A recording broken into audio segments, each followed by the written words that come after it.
আইন সকলোৰে সমান মই যদি আজি মুখ্যমন্ত্ৰী হৈ কাৰোবাৰ মাটি দখল কৰিব যাওঁ মোকোতো এৰেষ্ট কৰিব ন পুলিচে গতিকে আইন সকলোৰে ক্ষেত্ৰত সমান ৰাভা হাছং নিৰ্বাচনৰ প্ৰচাৰত অংশ ল'বলৈ মই দুধনৈত আহিছিলোঁ ৰাভা হাছং যৌথ সংগ্ৰাম সমিতি আৰু ভাৰতীয় জনতা পাৰ্টি আমি দুইটা দলে একেলগ হৈ নিৰ্বাচন খেলিছোঁ প্ৰথমবাৰৰ বাবে ৰাভা হাছং যৌথ সংগ্ৰাম সমিতি ভাৰতীয় জনতা পাৰ্টিয়ে নিৰ্বাচনত সুন্দৰভাৱে অৱতীৰ্ণ হৈছে প্ৰতিটো জাতি জনগোষ্ঠী ৰাভা বড়ো গাৰো কোচ ৰাজবংশী অসমীয়া ভাষী বঙালী ভাষী সকলো লোক আজি একেখন মঞ্চত একত্ৰিত হৈছে মই নিশ্চিতভাৱে বিশ্বাস কৰোঁ যে আমাৰ সভাপতি দিলীপ শইকীয়া আৰু ৰাভা হাছং স্বায়ত্তশাসিত পৰিষদৰ মুখ্য কাৰ্যবাহী সদস্য টংকেশ্বৰ ৰাভাৰ নেতৃত্বত আমি বিপুল ভোটত বিজয়ী হ'ম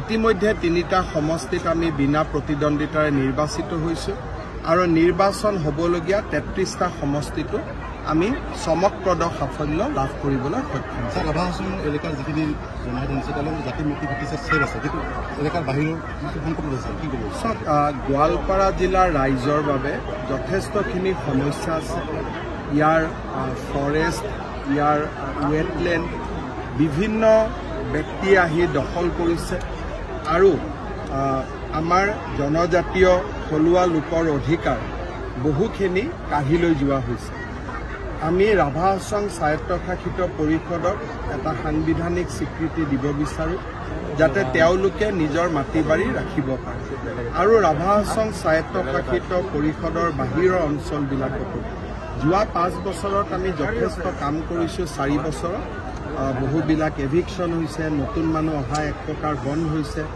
মই ভাবোঁ যে আমি এনেকৈ কাম কৰি গৈ থাকিলে অসমখনক আমি সুৰক্ষিত কৰিব আপোনালোকে ৰাভা হাছং ইলেকশ্যনটো ইমান গুৰুত্ব দিছে কিন্তু কংগ্ৰেছে কংগ্ৰেছে ৰাভা হাছং স্বায়ত্তশাসিত পৰিষদত 1995ত চুক্তি হৈছিল 2013লৈকে তেওঁলোকে নিৰ্বাচনেই নকৰিলে হাইকোৰ্ট গৈ নিৰ্বাচন কৰিবলগীয়া 24জন লোকক গুলীয়াই হত্যা কৰা হৈছিল কিন্তু আজি আপোনালোকে বিজেপি দলত চাওক যে পঞ্চায়ত ইলেকশ্যনৰ আগতেই মই ৰাভা হাছঙৰ নিৰ্বাচন পাতি দিছোঁ তাৰমানে বিজেপি জনজাতীয় লোকসকলৰ অধিকাৰৰ কাৰণে আমি কিমান সচেতন মোকো কৈছিলে যে পঞ্চায়তৰ পিছত পাতো ৰাভা হাছং মই বোলো নহয় মই এদিনৰ কাৰণেও চৰকাৰী অফিচাৰ নবহোঁ সেইটো হ'ল আমাৰ কমিটমেণ্ট আৰু সেইকাৰণে আপোনালোকে দেখিছে যে আজি বড়ো গাৰো ৰাভা বঙালী ভাষী অসমীয়া ভাষী কোচ ৰাজবংশী হাজং সকলো অনুসূচিত জাতি সকলো লোক আজি একত্ৰিত হৈছে আমাৰ মঞ্চখনত মেডিকেল কলেজ গোৱালপাৰা মেডিকেল কলেজৰ কাম মই এই বছৰতে আৰম্ভ কৰিম আৰু ইতিমধ্যে জিলা অসামৰিক হস্পিটেলখন আমি শ্বহীদ নিধানুৰাম ৰাজবংশীৰ নামত উৎসৰ্গিত কৰিছোঁ পঞ্চায়ত নিৰ্বাচনটো যিহেতু ইয়াতো হ'ব তাৰপিছতে তাৰ লগতে 2026ৰ নিৰ্বাচন আছে ৰাভা হাছং স্বায়ত্তশাসিত পৰিষদৰ অন্তৰ্গত যিকেইটা সমষ্টি আছে সেইকেইটা সমষ্টিৰ কেনেকুৱা হ'ব আমাৰ ৰাভা হাছঙৰ লগত আমাৰ এটা বহুদিনীয়া সিদ্ধান্ত আছে যে MLA ইলেকশ্যনত আৰু MP ইলেকশ্যনত বিজেপিক তেওঁলোকে সমৰ্থন কৰে পদুমৰ চিন থাকে কেতিয়াবা ৰাভাৰ পৰাও আমি তেওঁলোকৰ বিষয়ববীয়াসকলক বিজেপিত টিকট দিওঁ আমাৰ এইটো এটা বহুদিনীয়া সিদ্ধান্ত আছে যে বিধানসভা লোকসভাত বিজেপি আৰু আন নিৰ্বাচনবিলাকত TV চিনতো ইলেকশ্যন খেলা যায় সেইকাৰণে আমাৰ আৰু টংকেশ্বৰ ৰাভাৰ আমাৰ বুজাবুজি বিজেপিৰ লগত ময়ো যোগদান কৰাৰ বহুত আগত এইটো আটাইতকৈ পুৰণা বুজাবুজি আৰু এই বুজাবুজিটো আজিও অক্ষুণ্ণ আছে আৰু ভৱিষ্যতে অক্ষুণ্ণ থাকিব লাহে লাহে চব প্ৰথমতে ইয়াত এটাও নাছিলে এতিয়াতো বকো এক প্ৰকাৰ উদ্ধাৰ হ'ল পশ্চিম গোৱালপাৰা উদ্ধাৰ হ'ল দুধনৈ সুৰক্ষিত হ'ল গতিকে এজন মানুহে যিমান কোবাব পাৰি সিমানে কোবাব পাৰিম গতিকে 4 বছৰত যিমান কৰিব পাৰি সিমান কৰিছোঁ মাজে মাজেতো মোক বেয়াও পাই যায় দিলুৱাৰৰ এগেইনষ্টত যুঁজি থকাৰ কাৰণে কিন্তু আমিতো ক'তো হাৰ মানা নাই য'তে ক'ৰবাত দিলুৱাৰ পাইছোঁ ক'ৰবাত কিবা পাইছোঁ যোনে বেয়া কাম কৰিছে সমালোচনাৰ মাজতো আমি আমাৰ কাম কৰি গৈ আছোঁ ক'তো জিৰণি লোৱাই নাই যাতে জাতি মাটি ভেটি সুৰক্ষিত আমি কৰিব পাৰোঁ কিন্তু এইটো ঠিক আজি আমাৰ বাবে আটাইতকৈ আনন্দিতৰ কথা যে অসমৰ ইছলাম ধৰ্মী সমাজখনেও আজি বিজেপিক বুজি পাইছে চামুগুৰিৰ ইলেকশ্যনৰ ৰিজাল্টে কি প্ৰমাণ কৰে যে সকলোৱে বুজি পাইছে যে এওঁলোকে ভালৰ লগত ভালেই থাকিব আৰু ভালৰ লগত কোনো অসুবিধা নাই। আমাৰ অসুবিধা কাৰ লগত? ভুৱা সাংবাদিক। আমাৰ অসুবিধা কাৰ লগত? ড্ৰাগছ বেপাৰী।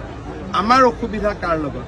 কোনোবাই মাটি দখল কৰে, কোনোবাই আমাৰ ছোৱালীক লাভ জেহাদ কৰে, তেতিয়াহে আমাৰ অসুবিধা। নহ'লেতো চবেই অৰুণোদয়, চবেই মহিলা উদ্যমিতা, চবেই নিযুত মইনা। আমিতো সবকা সাথ সবকা বিকাশ।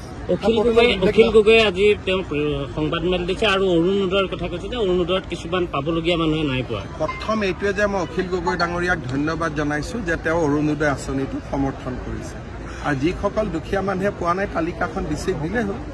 আজি ঘিবলি ষ্টুডিঅ' বুলি সকলোৱে আপোনালোকে ব্যৱহাৰ কৰিছে। এটা নতুন ট্ৰেণ্ড হয়, ট্ৰেণ্ডি হৈ থাকিব লাগে য়ং জেনেৰেশ্যনৰ লগত। গতিকে Ghibli is a new trend. গতিকে আমি ট্ৰেণ্ডৰ লগত যাব লাগে যাতে ইউথেও সদায় আমাৰ লগত কানেক্ট হৈ থাকিব পাৰে। চাওক, মই কাৰো বিৰুদ্ধে ব্যৱস্থা লোৱাৰ পক্ষপাতি নহয়। মোৰ কথাটো হ'ল যে সাংবাদিকতাটো এটা পবিত্ৰ বৃত্তি, ইয়াৰ লগত মিক্স হ'ব নালাগে, ইমানেই কথা, বাকীটো একো কথা নাই। যদি আমি সকলোৱে নিজৰ নিজৰ দায়িত্ব পালন কৰোঁ, মোৰ বিৰুদ্ধে আজিৰ পৰা লিখা নহয়, 2001 চনত মই মন্ত্ৰী হোৱা দিনাৰ পৰাই মোৰ বিৰুদ্ধে লিখি আছোঁ। কিন্তু মোৰ বিৰুদ্ধে লিখা সাংবাদিকৰ ঘৰতো মই নিজে যাওঁ। বেমাৰ আজাৰ হ'লে তেওঁলোকৰ লগত থাকোঁ, ঘৰৰ বিপদ হ'লে তেওঁলোকৰ লগত থাকিব চেষ্টা কৰোঁ। কিন্তু যদি সাংবাদিক হৈ মই সাংবাদিকতাৰ বাহিৰৰ কাম কৰোঁ, তেতিয়াহ'লেতো আইন সকলোৰে সমান। মই যদি আজি মুখ্যমন্ত্ৰী হৈ কাৰোবাৰ মাটি দখল কৰিব যাওঁ, মোকোতো এৰেষ্ট কৰিব ন পুলিচে। গতিকে আইন সকলোৰে ক্ষেত্ৰত সমান।